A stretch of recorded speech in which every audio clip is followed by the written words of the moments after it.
Welcome to Crown Level Confidence with Kalia Janae, the podcast where we empower and inspire you to achieve unstoppable confidence and self-belief. I'm your host, Kalia Janae, a wife, mom, entrepreneur, as well as a certified life coach and motivational speaker with a background in humanities and communication. I'm excited to navigate this transformative journey with you. In each episode, I'll bring you candid conversations, practical tips, and inspiring stories from remarkable women who have conquered many challenges and risen to new heights. Get ready to have your crown straightened as we listen, learn, and laugh together so we can level up. Let's dive in. All right, everyone, welcome to this newest episode of Crown Level Confidence. I am your host, Kalia Janae, and I am so excited to bring to you a phenomenal woman. You know, we only have the best guests on this show, and they always have something awesome to share, right? And you know what we do here at Crown Level Confidence? We are leading women worldwide to lower their stress and raise their levels of confidence. And like I said, I couldn't be more excited to introduce to you my new virtual girlfriend, DeAnna Heard. DeAnna, say hey. Hello, everyone. Awesome. So let me tell you a little bit about DeAnna, and then we're going to jump into what I know is going to be an awesome conversation. So DeAnna is an inspiring figure who has turned her personal journey into a mission to help others. As an Amazon best-selling author, mental health advocate, and the founder of National Wear Your Pearls Day, she's dedicated to raising awareness about depression and anxiety. Beyond her advocacy, DeAnna is a devoted wife and mother and a powerful empowerment speaker who uses her own experiences to encourage others to find hope and strength in their darkest moments. Please join me in welcoming DeAnna Heard to the Crown Level Confidence community. Yay! Yeah. All right. So we did all the raw, right? But we have some real things to discuss in a very short amount of time. So please, we got to unpack some stuff, okay? We got to bring people up to speed into the conversation. Mental health, advocacy, the world today, set us up. What are we discussing here, really? Yes, I think that even for me, it was the mask of mental health awareness. I literally suffered in silence. And, my stance now is I'm not a licensed therapist or anything like that. So I always like to lead with that. I'm literally Same. sharing lived experiences. Like this is what I personally went through. And to put a face to mental health, I suffered in silence. And I want others to not have to go through the same thing. So this just to show and unmask the truth behind mental health. Wow. And that's not an easy thing to do. I mean, first of all, to realize and recognize and accept it in yourself, right? Because I've, as we've shared offline, I have had some similar experiences with you, as I'm sure millions of other women worldwide, right? Like our audience here. And so it gets to a point to where you kind of realize you got this mask, and then you're like comfortable behind the mask, and then you realize you need to take it off. And then you're like, ooh, but what's gonna happen? Do I like the real me behind it? Is anyone else gonna like the real me behind it? My whole life is set up on sand, and it's all gonna collapse, right? We'd start catastrophizing. So, as a mental health advocate and someone who has dedicated, her life, your work now to raising awareness about depression and anxiety, what do you think is the best way, that you can share with women to cope, right? To say, okay, you can move forward, and these are some of the things that you can do to get a jump start. Yeah, I think the first thing is to, like you said, the acceptance and recognize that, you know what, listen, we will have bad days. We'll have days that we're really sad. Life, as young people say, life be lifing, right? Yes. But when it is prolonged and you can't shake it, we have to come to the realization that, hey, I may need to talk to somebody. And, when we think about a mask and we think about, Halloween, we were a kid, and if we celebrated Halloween or however, you put a mask on, at first it's kind of hard to breathe in it. It's a little uncomfortable, but over time, you get very comfortable with that mask on your face. You almost forget that it's there. And I feel like for me, mental health was that I masked it for so long that I began to in an unhealthy way, cope through it. And Mm-hmm. that put me in this suffering silently, like I was drowning. And so, being able to acknowledge that, hey, I've been sad and it's been a week. It's Mm-hmm. been 2 weeks. Or every month I'm going through this up and down with spiraling, and I need to talk to somebody. And I think that's the first step, is recognizing that, hey, there's some unhealthy emotions going on and I Yeah. need to talk to somebody. Yeah. And so important, and I think too, what people need to realize is the definition of unhealthy. Sometimes we're conditioned, right, to just kind of accept things, or we think things are normal because that's Mhm. what we've known, or what we've come to know, or what we've been Right. exposed to, what we have accepted over time. So I think, and this is just me, improvising, just being Hmm. candid as I know how to be, just throwing that out there, right? Like you can't grow in a bubble. Right.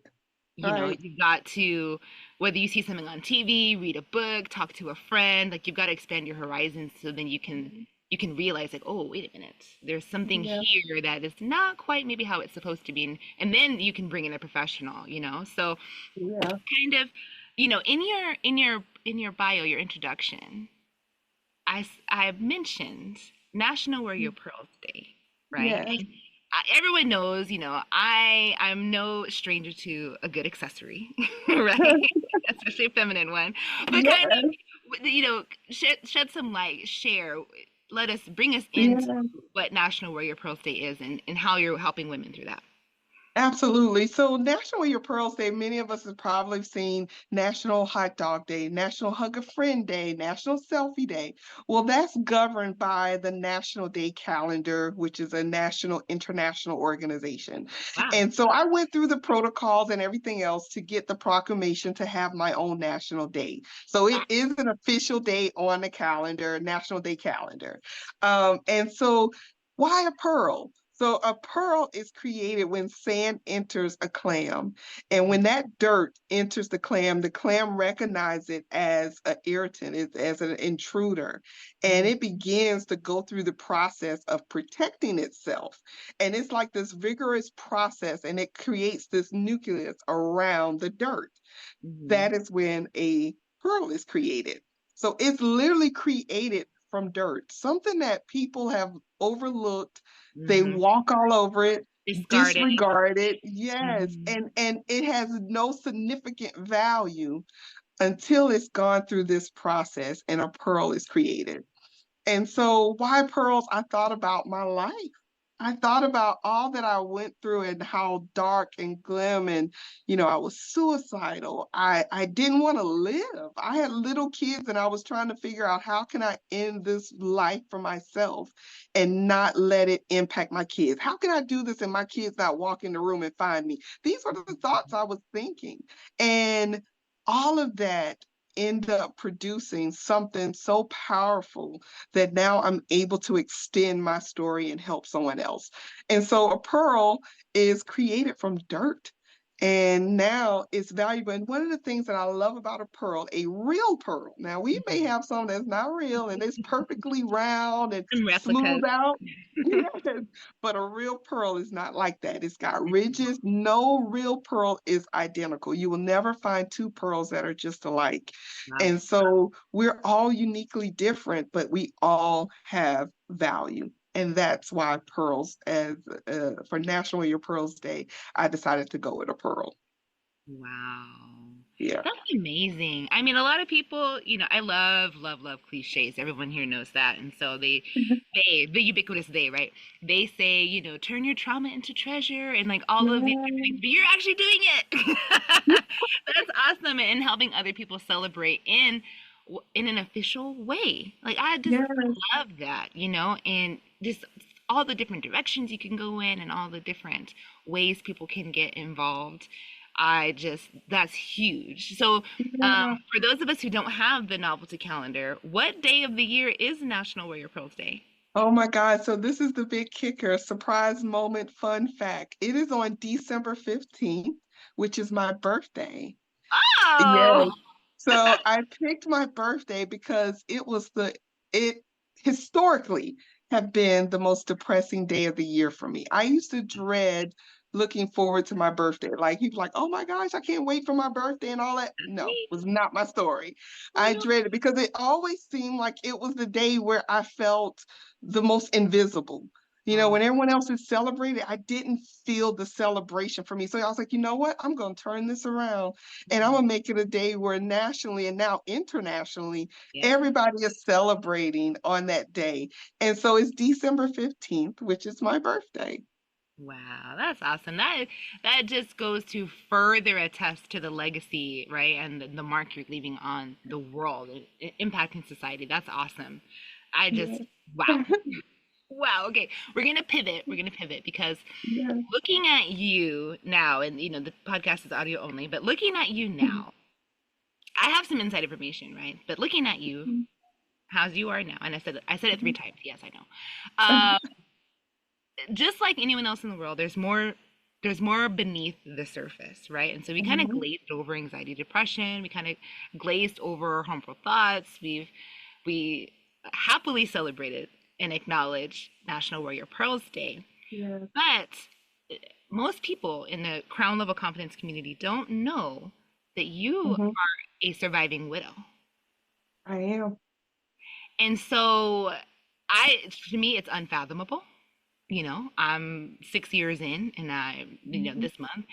And so with what you've gone through, if you don't mind, Mhm. I'm more than sure, statistically, that's a hard word for me to say. Statistically, we have at least one woman listening, right, who is Mhm. on that path. Tell Mhm. us, if you can, your biggest challenge for you as a young widow, especially. Yes. Liz, I was married for 15 years before my late husband passed away. And it is something that no wife prepares for. Right. We got married, we started a family, and I was married young. So I didn't know life without him, if Mm. that makes sense. I didn't Yeah. know adulting without him. And my late husband was a few years older than me, so he kind of guided me along the way. I Yeah. remember when he first passed, I was like, now where do I go to pay this bill? What do I, he took care of everything. I don't know what to do. It was so life-changing. And I think the biggest challenge for me was I didn't plan to be a single mom Right. and raise my two kids, our two kids by myself. That was just not in the cards. Mm. It wasn't. Even if someone goes through a divorce, they still have the mother, father of their children across town or in Right. another state. I didn't have that, and I had to figure it out. And it was not easy, Yeah. having two kids with two different worlds where we co-parented together. And when my daughter had activities, I could go there, or he went there. Then I could go and take care of my son, or he went and took care of my son.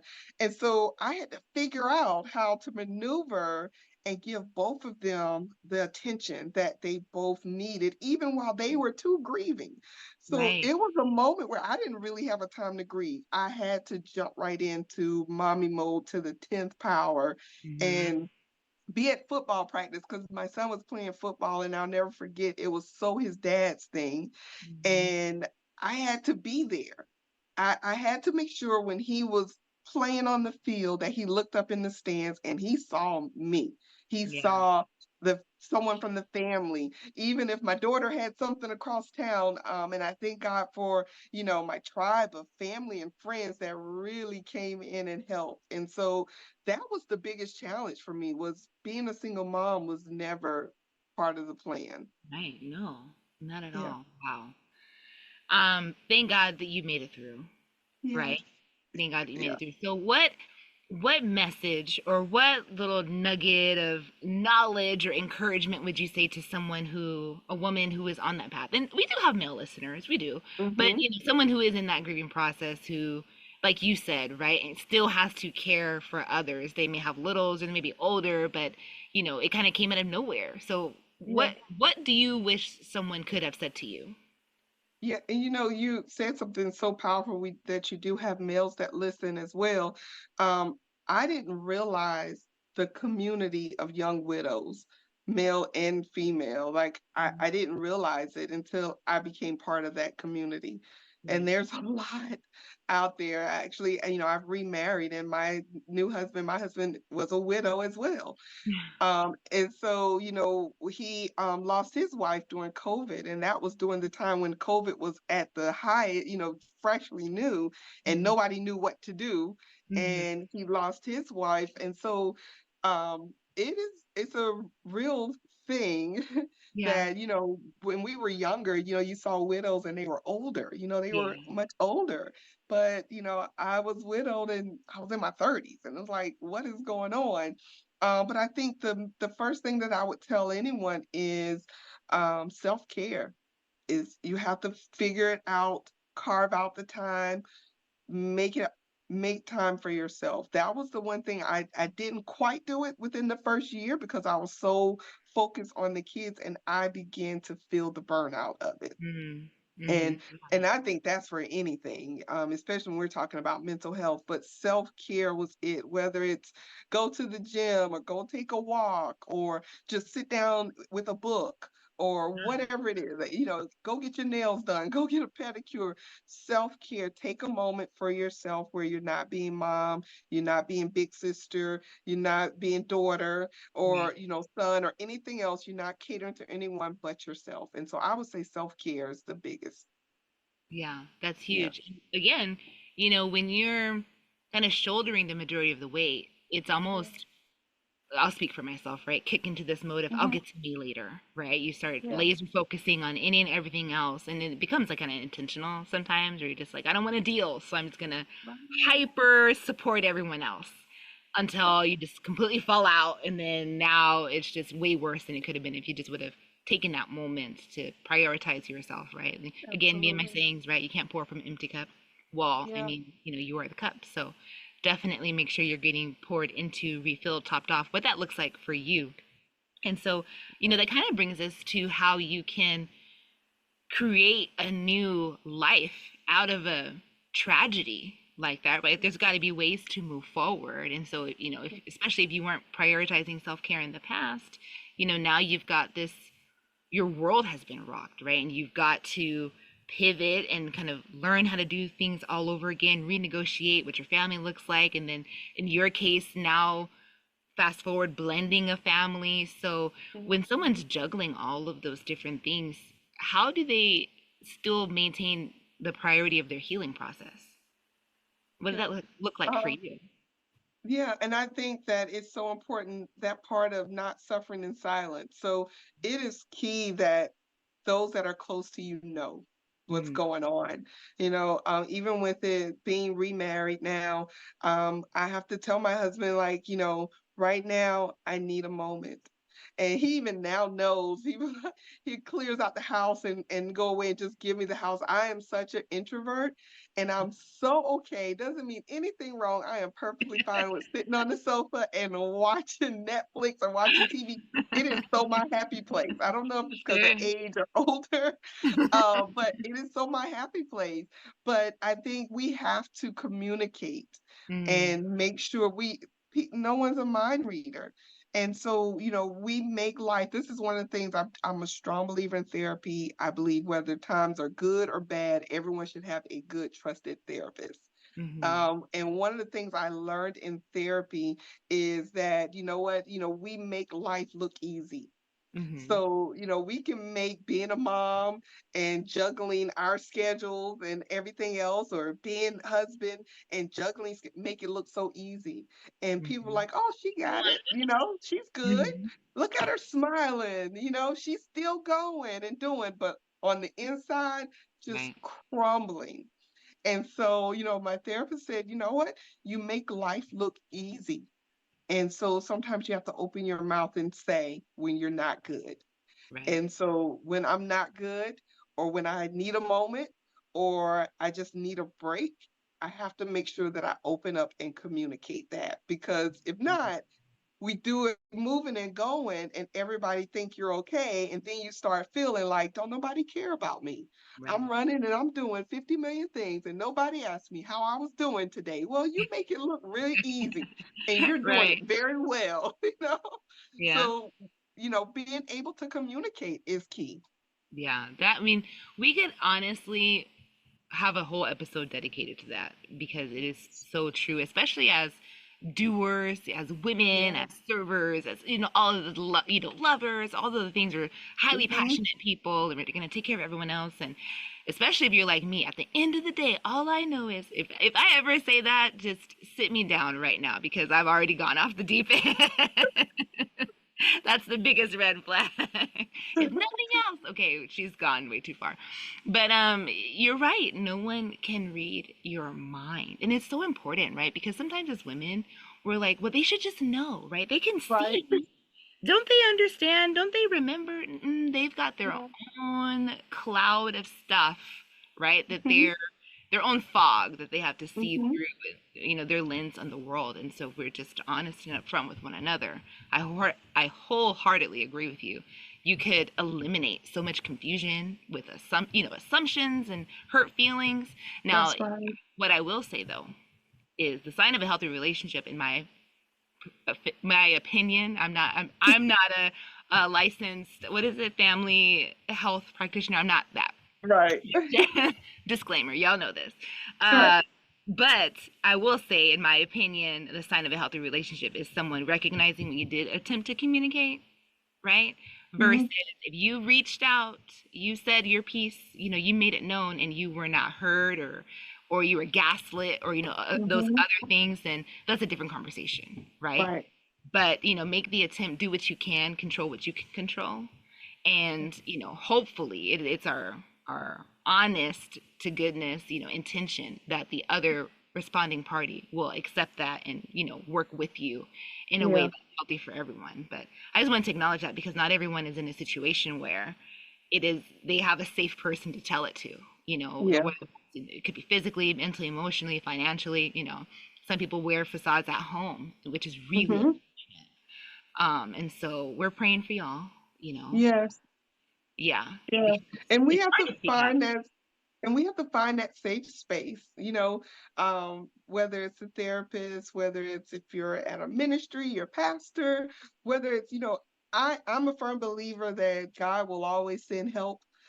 We just miss the signs, Yes, because someone come along and they'll say, "How are you?" "Oh, I'm just great. I'm just fine." right, That could have been your person, you right. know. And so sometimes we miss it because we don't take the opportunity to really disclose how we're feeling. Like, I'm doing okay, but today just been a really rough day. And so one of the things I learned is I don't try not to say how are you. I Mhm. try to say how are you today. Mm. And I really learned that as a widow, because when my late husband passed away and people would come and say, "How are you?" I'm like, "You just buried my husband. How do you think I feel?" Like, why would you ask? I was furious. I was Right, like, where have you "Why been? would you?" Yes. I just buried my husband. I have these two kids. Went from a household with two incomes down to one. How do you think I feel? So I learned not to ask anyone that's grieving, "How are you?" Say, Hmm. "How are you today?" Hmm. Because when you're going through anything, and even if someone is just going through depression, we don't know it. If someone is having a hard time and we don't know it, sometimes you can only see today.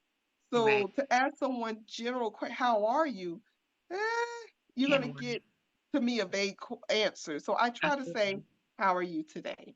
Yeah, that's very intentional, and I hope that y'all Yeah. you will rewind that to make a mental note, bookmark, whatever you need to do. That is so important, just being intentional Mhm. and mindful. Yes. For those who are grieving, and even just, I would say it's universally applicable too. Hmm. Because there are just so many hidden battles. And sometimes you think you know what someone's going through, and there's a whole other level, right? Mentally, emotionally, just Right. beneath the surface. So I think that's great, and it creates an opportunity where you don't feel set up to have to present the high level or the Right. highlight reel, right? Like, oh, they don't really care, they're asking a vague question, so I'm gonna give them the shallow answer. I'm great, I'm alive, Hmm. right? Every Hmm. day above ground is a great day, which is true.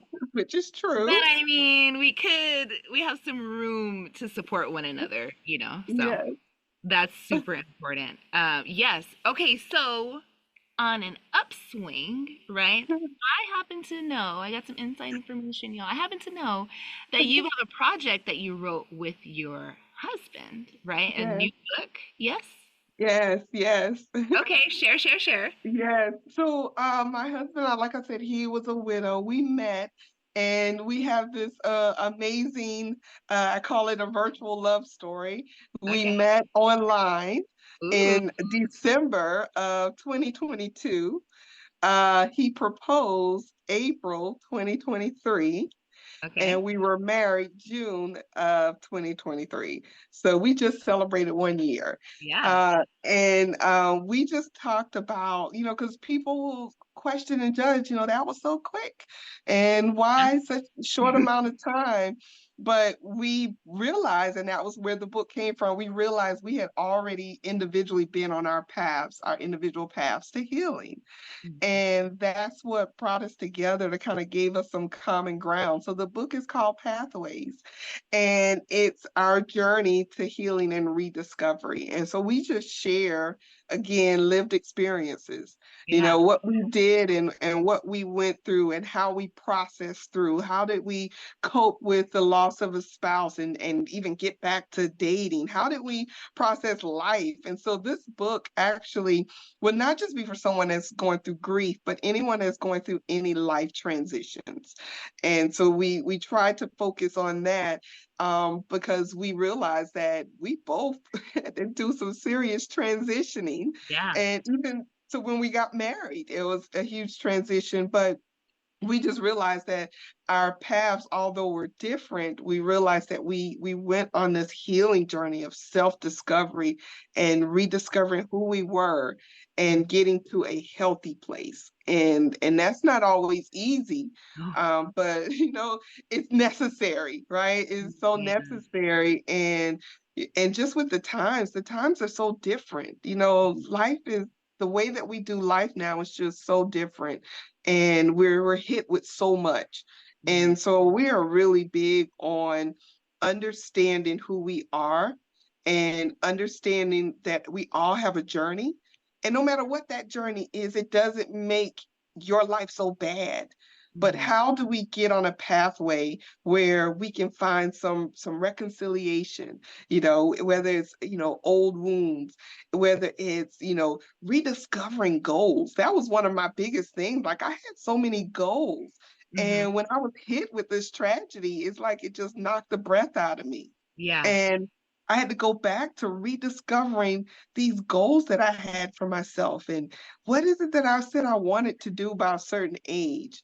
And I think, the goal for the book, and there's like even there's like it's kind of like a book and a workbook Okay. because we share tips, but then we give an assignment. And Mm. so it's really to help. And like you said, it's really intentional, like really process through what we're saying. And then how do you apply that to your life? Mhm. So, yeah. Very necessary. What the world does not need is another let me just speak at you Yeah, and tear you down and then fake build you up, right? right, right. So many of those available. And, and you're saying it right. Like one of the chapters is who are you? Who are you really? And Mhm. so it really helps you to do an introscope, like look at yourself, like who are you? When you see yourself in the mirror, who do you see? Who Right. who did you desire? Like feel like God desire for me to do this. This is my purpose. Like what is it? And I don't think we spend enough time there. And so there's exercise to kind of help you kind of cultivate that mindset of I have purpose, Mhm. regardless of what my income is or what neighborhood I live in or what side of the tracks. There's purpose for my life, whether I'm just a football coach, cheerleading coach, or whether I'm a podcaster, or whether I'm just that smiling face at work. Those people Mhm. are invaluable, you know, and Yeah, so we all have purpose and we have to tap into what that is. And so hopefully the book will do that. absolutely. Well, I wholeheartedly believe that it will for many, many, many people. And true to form, it is time for the final word. I cannot believe it. This happens. It gets me every single interview. And I'm like, oh my gosh, I want to keep the conversation going. But we're busy women. We have busy listeners. They are just kind of on the go, right? And so the final Right. word, if you're new to Crown Level Confidence, this is the time where Deanna's going to drop some amazing knowledge on this. Not that she hasn't been, because she has, and y'all need to go back and rewind and catch all the nuggets, okay? Like she said, something may not be nice, but it's necessary, and you need to listen to it all over and over again. But Deanna, what do you want to leave us with? What is your final word for us today? The final word, and this is one of the chapters in the book, is take intentional action steps. Mm-hmm. And that's a load of a lot to kind of process in, because we're saying be intentional and then get moving. Right. And so, we have to really, I believe we all, like I said, have purpose. We all have gifts and talents. And until we really tap into that, we'll never be to our fullest and greatest potential. We'll never see that. And Mm-hmm. so we have to take intentional action steps. And what does that look like? Setting goals, writing it out, and then carving out, okay, what steps do I need to take in order to achieve those things? It's so easy for us to get lost in this world that we're in, and depression and anxiety is real. Mm-hmm. And at my lowest point, I couldn't identify with who I was. I Mm-hmm. didn't know. I didn't know my purpose outside of being a wife and a mom. I was a great wife and a good mom. I didn't know. And so I wish someone had said that to me. Take some intentional action steps towards carving out who you are. What is it that God has designed and put in you for the earth? And Mm-hmm. so I wish that someone had gave that to me. So that's what I would leave for everyone, is take intentional action steps. Identify what your purpose is. What's that thing that you're good at, a thing you'll do for free that puts a smile on your face, that makes you feel good? Tap into that, write out a plan, and get moving. Wow, absolutely. Well, there's nothing else for me to say. She gave you the assignment. You heard it here first, but I'm sure that's not the first time someone said that. But no, in all seriousness, yes, this will bless your life. So, y'all, look in the scroll down. If you're driving, wait till you park, just scroll down. You'll see we've got the link to the book, pathwaysbook.com. Click it, order it, get it. You want to keep in touch with Deanna. I have her links, her socials, her Facebook, her Instagram, her LinkedIn, all the things, right?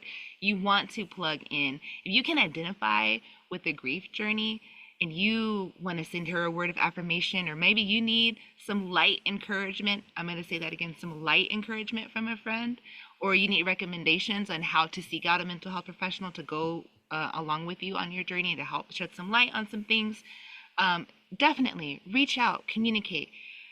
We are here.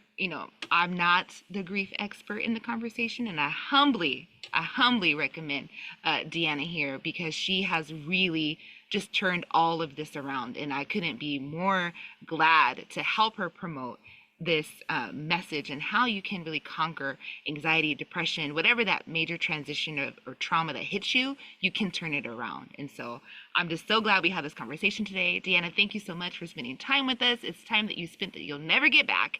And we're just so grateful for you for pouring into us, because, again, it's invaluable. Thank you so much. Yeah, thank you for having me. Yeah. All right, y'all. Well, that concludes this episode of Crown Level Confidence, where we're leading women worldwide to lower their stress and raise their levels of confidence. I'm your favorite podcast host, Kalia Janae. And y'all, I love you. And more importantly, I'm so grateful that you love me too. All right, y'all. Till next time. Thank you for tuning into another empowering episode of Crown Level Confidence with Kalia Janae. I hope you enjoyed today's conversation and found it both insightful and inspiring. If you'd like to be a featured guest on the show and share your journey of confidence and self-belief, please reach out to me at podcast@kaliajanae.com. I'm always eager to connect with remarkable individuals who have a story to tell. And for those interested in connecting with me for speaking engagements or mindset coaching, you can find more information on my website, kaliajanae.com. I'd love to hear from you and explore how we can work together to inspire and empower others. Don't forget to subscribe to the podcast on your favorite platform so you never miss an episode filled with actionable tips and heartfelt stories. If you enjoyed today's episode, I'd truly appreciate it if you could leave a review on your preferred podcast platform. Your feedback helps us reach more listeners and inspire even more people to straighten their crowns. Remember, your journey to unstoppable confidence is a continuous adventure. I'm happy to support you every step of the way. Keep believing in yourself, keep shining, and always wear your crown with pride. Until next time, this is Kalia Janae, your host, signing off. Stay confident, stay empowered, and keep leveling up.